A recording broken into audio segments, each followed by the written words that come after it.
The pristine snow melts with the warmth of my body, soaking my pants. I feel a chill creeping up from my feet, draining the blood from my face. Inside me is a baby, more precious than my own life, yet in this state, things could turn dire. Please, let me in. Open the door. Useless trash of a wife, stay out in the yard. But our baby. Don't care. It's an unwanted child anyway. My in-laws laugh through the window, then close the curtains. No matter how much I pound on the window, the cold eventually starts to make me lose consciousness. Just when I thought it was all over, something warm was draped over me from behind. As I nearly passed out, I saw a figure that gave me a sense of relief, and I let myself go. When I came to, I was in a hospital bed, with George by my side. You did well, the baby's safe.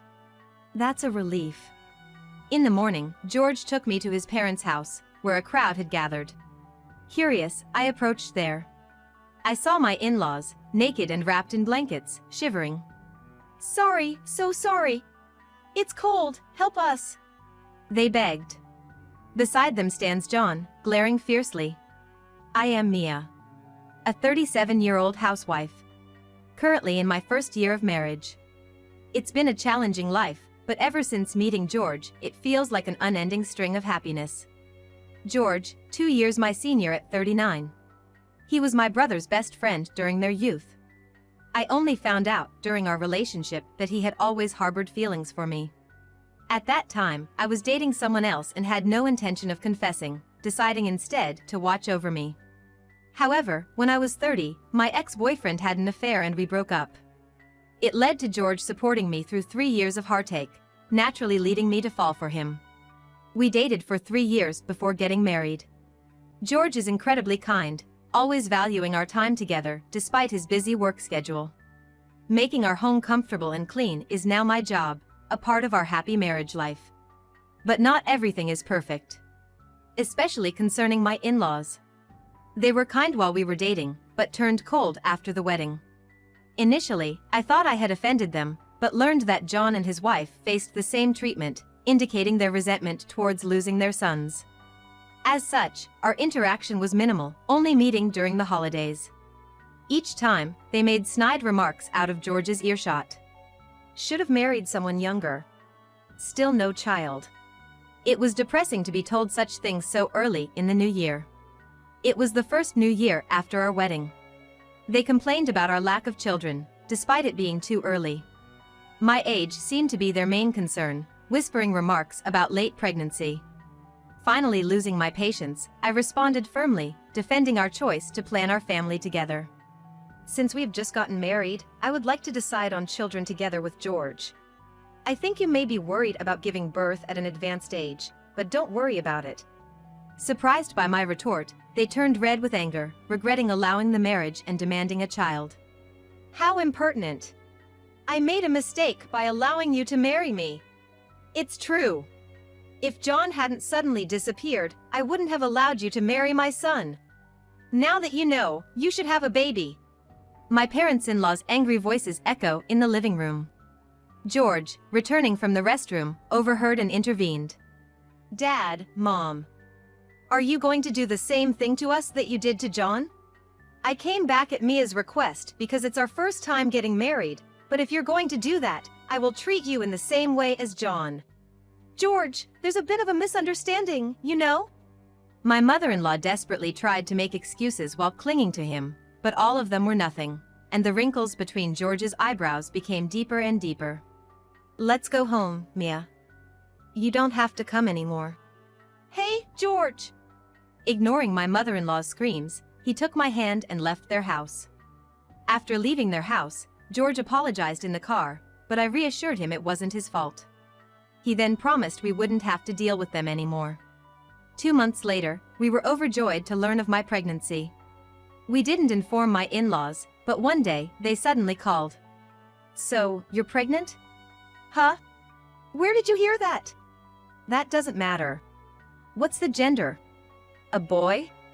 Though I already knew the baby was a boy, I had a bad feeling about telling her the truth, so I lied. It's a girl. A girl? Well, that's unfortunate.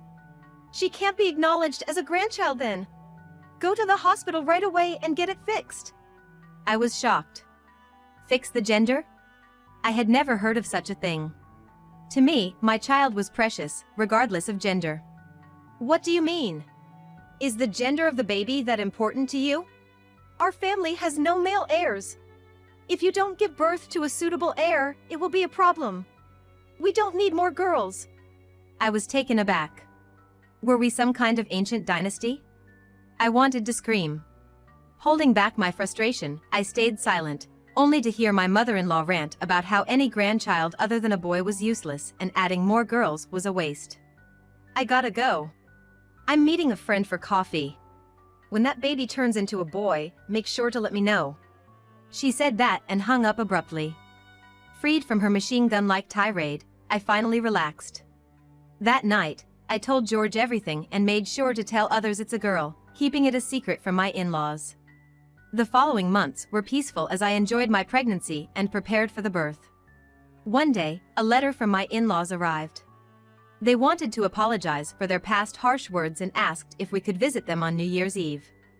George and I were hesitant, but since they went through the trouble of sending a letter, we decided to visit.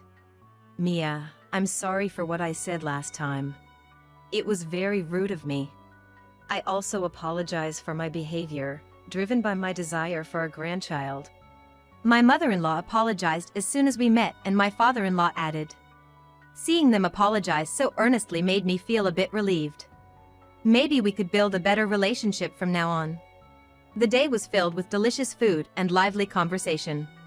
Around 10 p.m., my mother-in-law suddenly asked George to run an errand. George, could you go to the convenience store and buy some eggs? Is it urgent? I need them for tomorrow morning. Mia, let's go. No, Mia should stay. You might have caught a cold. Wait here with us. My mother-in-law insisted with a smile.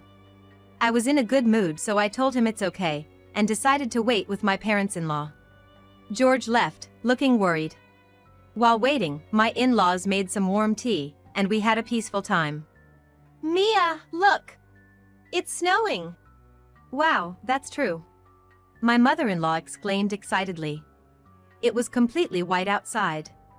I was lured to the window by the beautiful snowy scene. Let's step outside for a bit. But it's cold. Oh, it'll be fine for just a moment. My father-in-law reassured me. I opened the sliding door and leaned out slightly. What? Suddenly, I felt a push on my back and stumbled out into the cold. At that moment, I lost my balance and fell to my knees. I turned around to see the door already closed, with my in-laws grinning wickedly behind the glass. The pristine snow began to melt with the warmth of my body, soaking my pants. I felt a chill creeping up, realizing the danger to my unborn baby. Even though there is my baby in me that is more important than my own life, things will be terrible if things continue like this. Please, let me in. Open the door. Stay out in the yard, useless wife. But my baby. Don't care. It's an unwanted child anyway.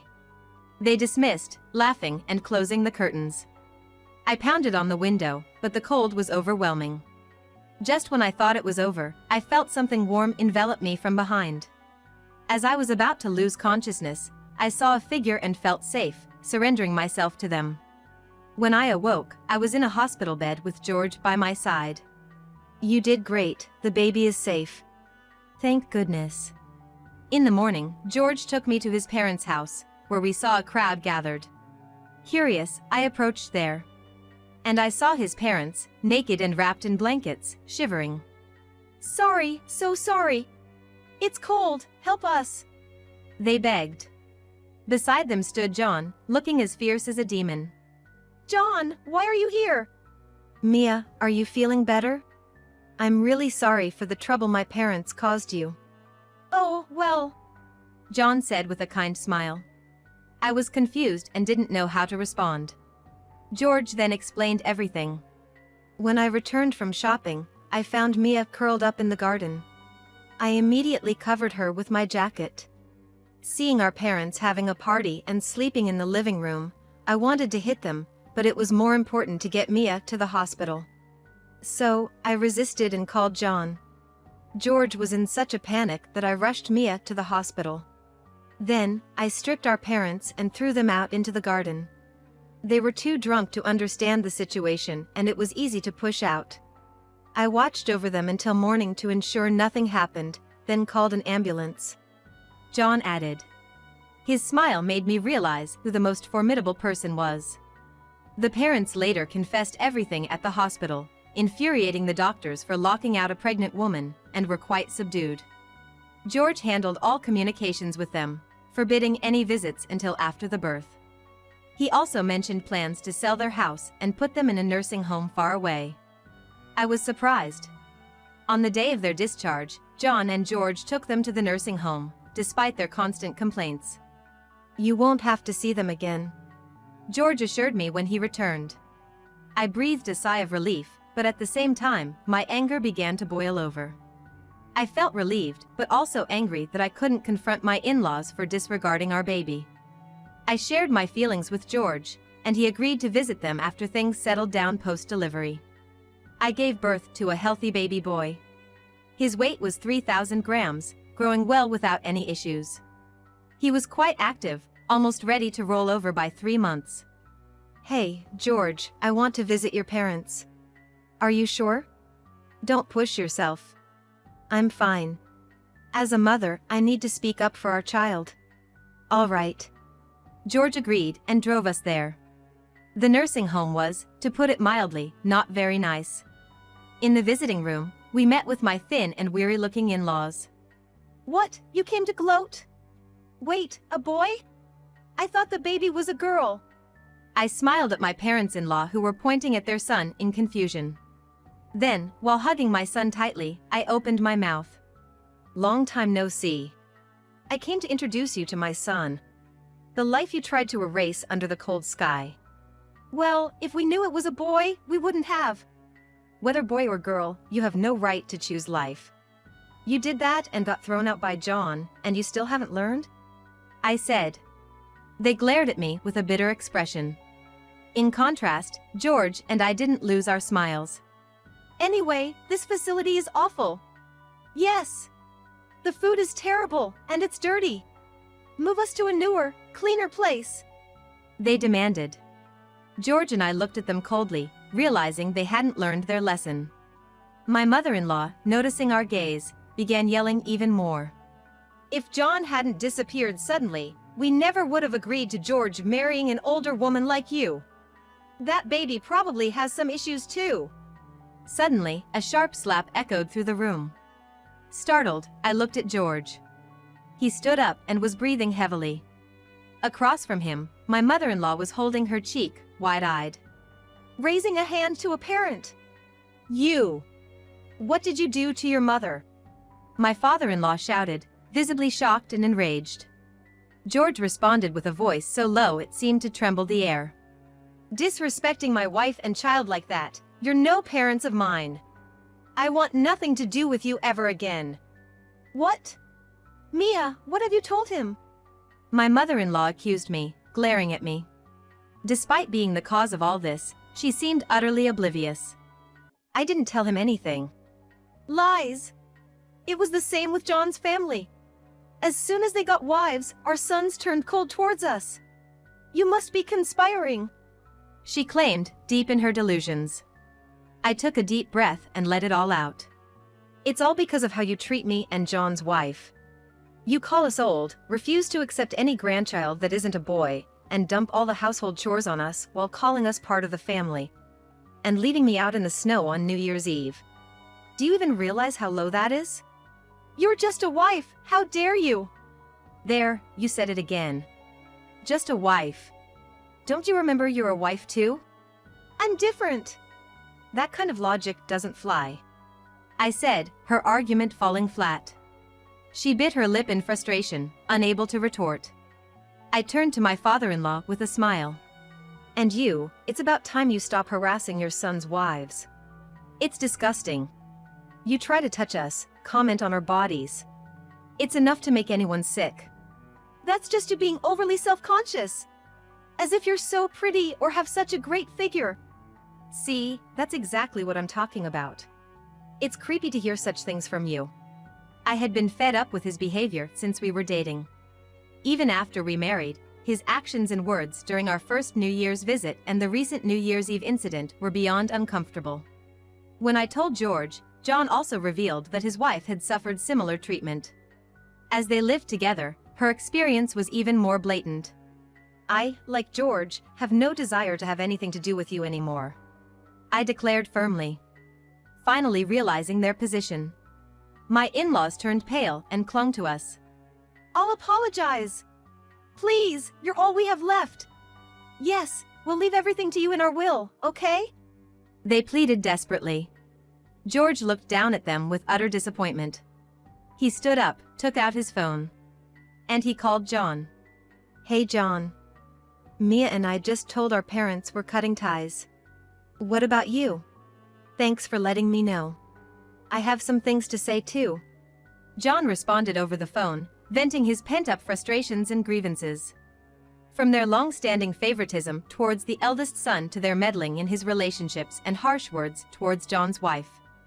It was a litany of appalling behavior. We did it all for you. We thought it was best. You had expectations because he's the eldest, that's why.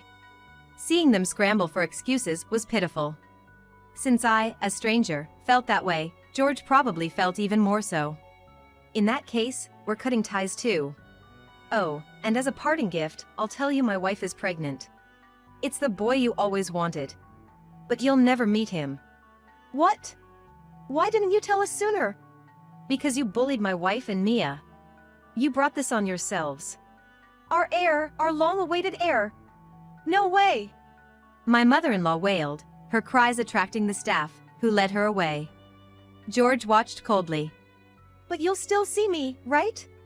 I'm your father after all. Huh? What are you talking about?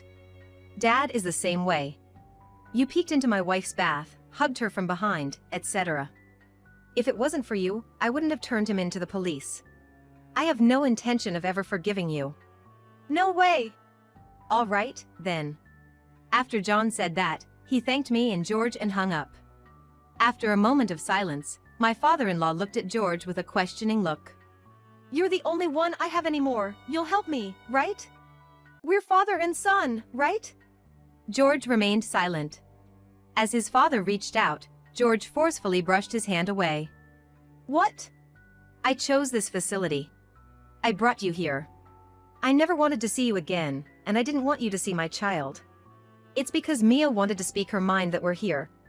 Otherwise, I wouldn't have brought her. But if John ends up like this, you'll have to take over the house. What's there to take over in a regular salaried family? We've already sold the house. Anyway, the next time we meet will probably be in a coffin. My father-in-law just stood there, his face ashen, frozen in shock. George then took our child from me, cuddling him with pure love. Smiling at me, he simply said, "Let's go," and we left the facility. Since then, my in-laws have been living modestly in the facility. It seems the money from selling the house, after paying for the facility, left almost nothing, and their pension doesn't allow for any luxuries. The staff said they have no visitors and constantly bicker, blaming each other. Recently, my mother-in-law, infuriated to see my father-in-law holding hands with a new female resident, tried to attack her and fell, breaking a bone. She now can't live without a wheelchair. And still, they blame me and John's wife for everything, even now. As for us, we're close with John and his family. John's wife is a gentle soul.